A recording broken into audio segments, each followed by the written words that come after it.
या देवी सर्वभूतेषु मा शक्तिरूपेण संस्थिता नमस्तस्यै नमस्तस्यै नमस्तस्यै नमो नमः। जय माता रानी। दोस्तों, आप सभी को अष्टमी तिथि की हार्दिक शुभकामनाएं। आप सभी पर माँ जगदम्बा भवानी की कृपा सदा सर्वदा बनी रहे। आज की वीडियो में आप सुनेंगे श्री दुर्गा सप्तशती पाठ का अध्याय 12 और अध्याय 13। पिछले वीडियो में आपने सुना था अध्याय 11। आज की वीडियो में सुनेंगे आगे के अध्याय। तो आप सभी लोग माँ अंबिके के चरणों का ध्यान करते हुए इन अध्यायों को पूरा अवश्य सुनिएगा, क्योंकि श्री दुर्गा सप्तशती पाठ को आधा अधूरा छोड़ने से दोष लगता है। तो आइए आज का अध्याय शुरू करते हैं। पहले सुनते हैं अध्याय 12, जिसमें देवी चरित्रों के पाठ का महात्म्य का वर्णन किया गया है। देवी बोली, देवताओं, जो एकाग्रचित होकर प्रतिदिन इन स्तुतियों से मेरा स्तवन करेगा, उसकी सारी बाधा मैं निश्चय ही दूर कर दूंगी।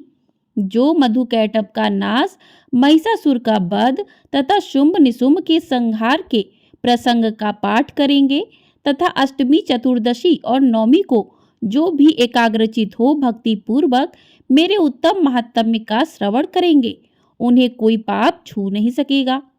उन पर पाप जनित आपत्तियां भी नहीं आएंगी। उनके घर में कभी दरिद्रता भी नहीं होगी तथा उनको कभी प्रेमी जनों के बिछोह का कष्ट भी नहीं भोगना पड़ेगा। इतना ही नहीं, उन्हें शत्रु से, लुटेरों से, राजा से, शस्त्र से, अग्नि से, तथा जल की राशि से भी कभी भय नहीं होगा। इसलिए सबको एकाग्रचित होकर भक्ति पूर्वक मेरे इस महात्म्य को सदा पढ़ना और सुनना चाहिए। यह परम कल्याण कारक है। मेरा महात्म्य महामारी जनित समस्त उपद्रवों तथा आध्यात्मिक आदि तीनों प्रकार के उत्पातों को शांत करने वाला है। जैसे मेरे जिस मंदिर में प्रतिदिन विधि पूर्वक मेरे इस महात्म्य का पाठ किया जाता है, उस स्थान को मैं कभी नहीं छोड़ती। वहां सदा ही मेरा सन्निधान बना रहता है। बलिदान, पूजा, होम तथा महोत्सव के अवसरों पर मेरे इस चरित्र का पूरा पाठ और श्रवण करना चाहिए। ऐसा करने पर मनुष्य विधि को जानकर या बिना जाने भी मेरे लिए जो बलि, पूजा या होम आदि करेगा, उसे मैं बड़ी प्रसन्नता के साथ ग्रहण करूंगी। शरतकाल में जो वार्षिक महापूजा की जाती है, उस अवसर पर जो मेरे इस महात्म्य को भक्ति पूर्वक सुनेगा, वह मनुष्य मेरे प्रसाद से सब बाधाओं से मुक्त तथा धन, धान्य एवं पुत्र से संपन्न होगा। इसमें तनिक भी संदेह नहीं है। मेरे इस महात्म्य, मेरे प्रादुर्भाव की सुंदर कथाएं तथा युद्ध में किए गए मेरे पराक्रम सुनने से मनुष्य निर्भय हो जाता है। मेरे महात्म्य का श्रवण करने वाले पुरुषों के शत्रु नष्ट हो जाते हैं, उन्हें कल्याण की प्राप्ति होती है तथा उनका कुल आनंदित रहता है। सर्वत्र शांति, कर्म में बुरे स्वप्न दिखाई देने पर तथा ग्रह जनित भयंकर पीड़ा उपस्थित होने पर मेरा महात्म्य श्रवण करना चाहिए। इससे सब विघ्न तथा भयंकर ग्रह पीड़ाएं शांत हो जाती हैं और मनुष्यों द्वारा देखा हुआ दुस्वप्न शुभ स्वप्न में परिवर्तित हो जाता है। बाल ग्रहों से आक्रांत हुए बालकों के लिए यह महात्म्य शांति कारक है तथा मनुष्यों के संगठन में फूट होने पर यह अच्छी प्रकार मित्रता कराने वाला होता है। यह महात्म्य समस्त दुराचारियों के बल का नाश कराने वाला है। इसके पाठ मात्र से राक्षसों, भूतों और पिशाचों का नाश हो जाता है। मेरा यह सब महात्म्य मेरे सामीप्य की प्राप्ति कराने वाला है।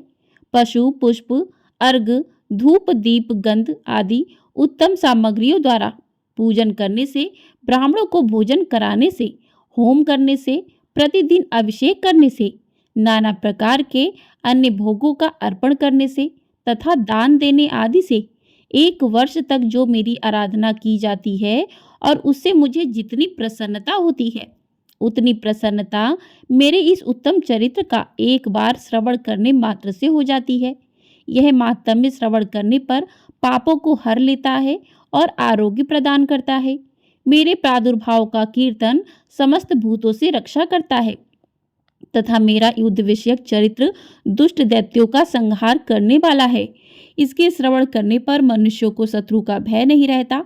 देवताओं, तुमने और ब्रह्म ऋषियों ने जो मेरी स्तुतियां की हैं तथा ब्रह्मा जी ने जो स्तुतियां की हैं, वे सभी कल्याणमयी बुद्धि प्रदान करती हैं।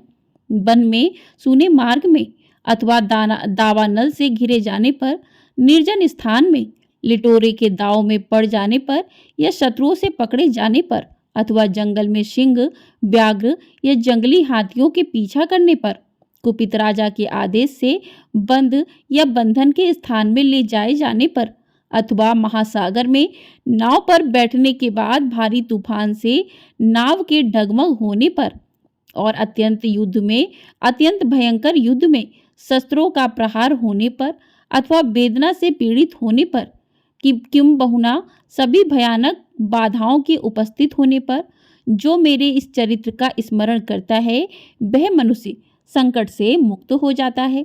मेरे प्रभाव से सिंह आदि हिंसक जंतु नष्ट हो जाते हैं तथा लुटेरे और शत्रु भी मेरे चरित्र का स्मरण करने वाले पुरुष से दूर भागते हैं।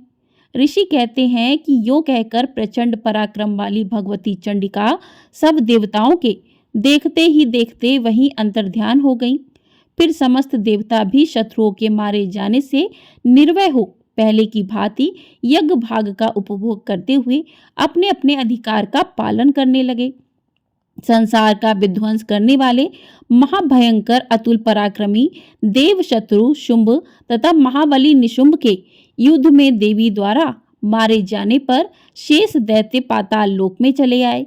राजन, इस प्रकार भगवती अंबिका देवी नित्य होती हुई भी पुनः पुनः प्रकट होकर जगत की रक्षा करती हैं। वे ही इस विश्व को मोहित करती, वे ही जगत को जन्म देती और वे ही प्रार्थना करने पर संतुष्ट हो विज्ञान और समृद्धि प्रदान करती हैं। राजन, महाप्रलय के समय महामारी का स्वरूप धारण करने वाली वे महाकाली ही इस समस्त ब्रह्मांड में व्याप्त हैं। वे ही समय समय पर महामारी होती और वे ही स्वयं आजन्मा होती हुई भी सृष्टि के रूप में प्रकट होती हैं। वे सनातनी देवी ही समय अनुसार संपूर्ण भूतों की रक्षा करती हैं।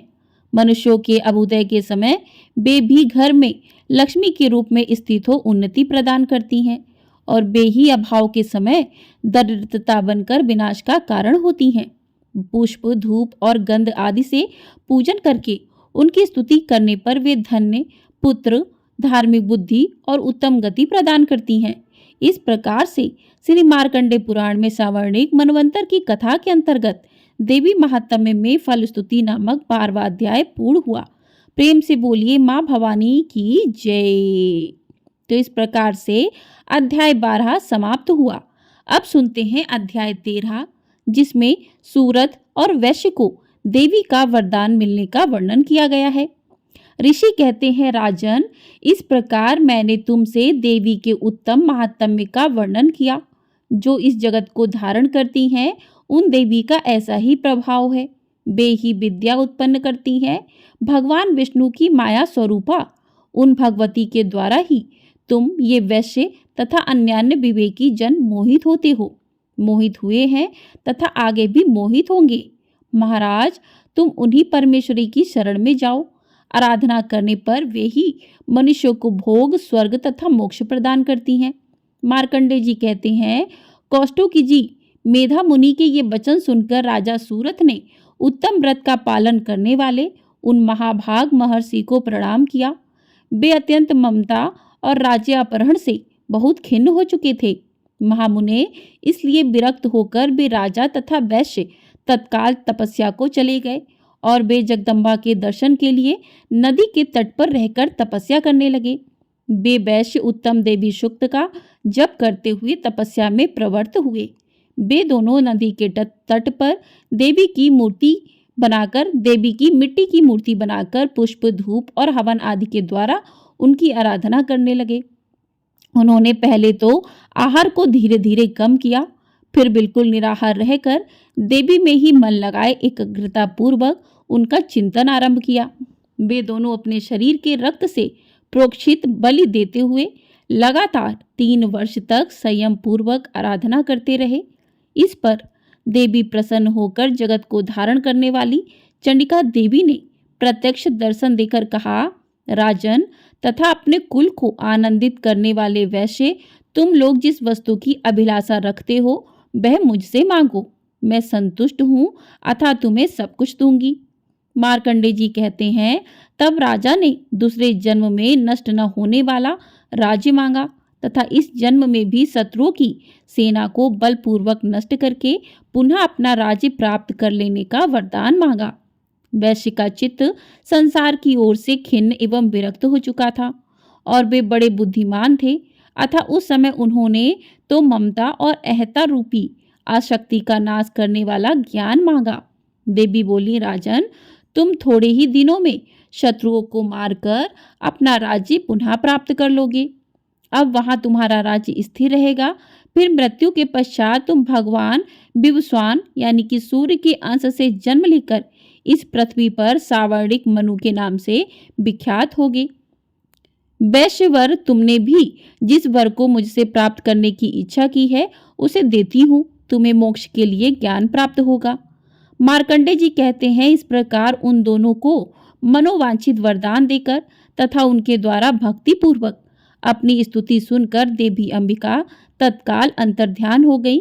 इस तरह देवी से वरदान पाकर क्षत्रियों में श्रेष्ठ सूरत सूर्य से जन्म ले सावर्णी नामक मनु होंगे। इस प्रकार से श्री मार्कंडे पुराण में सावर्णिक मनवंतर की कथा के अंतर्गत देवी महात्म्य में सूरत और वैश्य को वरदान नामक 13वां अध्याय पूर्ण हुआ। प्रेम से बोलिए माँ अंबिका की जय, प्रेम से बोलिए माँ दुर्गे की जय। तो इस प्रकार से श्री दुर्गा सप्तशती पाठ के 13 अध्याय समाप्त हुआ। आप सभी को वीडियो पसंद आई हो तो वीडियो को लाइक शेयर चैनल को सब्सक्राइब कर दीजिएगा। दुर्गा सप्तशती पाठ में कुल 13 अध्याय हैं। उसके बाद देवी सूक्तम है, सिद्धि कुंजिका है, रहस्य है और क्षमा प्रार्थना है। उनको सुनने के बाद ही श्री दुर्गा सप्तशती पाठ पूरे होते हैं। तो कल आप सुनेंगे देवी सूक्त और प्रधानिक रहस्य। तो आप लोग आने वाली वीडियो भी अवश्य सुनिएगा। तो चैनल पर नए हैं तो चैनल को सब्सक्राइब कर लीजिएगा, जिससे आपको वो भी अध्याय सुनने को प्राप्त हो सके, क्योंकि उन अध्यायों को सुने बिना आपका दुर्गा सप्तशती पाठ पूरा नहीं माना जाएगा। प्रेम से बोलिए माँ अम्बे की जय।